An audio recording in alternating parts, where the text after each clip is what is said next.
মাগরিবের ফরজ নামাজের পরে একটি দোয়া পড়ুন এবং ফলাফল নিজ চোখে দেখুন।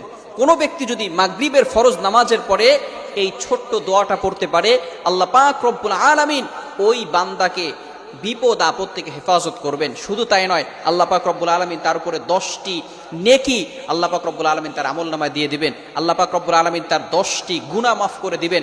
আল্লাহ পাক রব্বুল আলামিন তার 10টি মর্যাদা বুলন্দ করে দিবেন।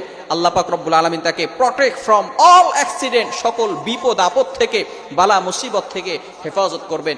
বড় বড় রোগ থেকে আল্লাহ পাক রব্বুল আলামিন ওই দিন তাকে হেফাজত করবেন। আল্লাহ পাক রব্বুল আলামিন অ্যাক্সিডেন্ট থেকে তাকে হেফাজত করবেন। আপনাকে যদি ঘরের ভিতরে আগুন লেগে যায়, আগুন লাগা থেকে আল্লাহ পাক রব্বুল আলামিন আপনাকে হেফাজত করবেন, যদি খালি আপনি একটি আমল করতে পারেন। শুধু তাই নয়, আল্লাহ রাসূল সাল্লাল্লাহু আলাইহি ওয়াসাল্লাম বলে দিয়েছেন, সারা রাত ধরে ওই বান্দার জন্য ফেরেশতারা আল্লাহ তাআলার কাছে দোয়া করতে থাকবে। শুধু তাই নয়, 4 জন গোলাম আজাদ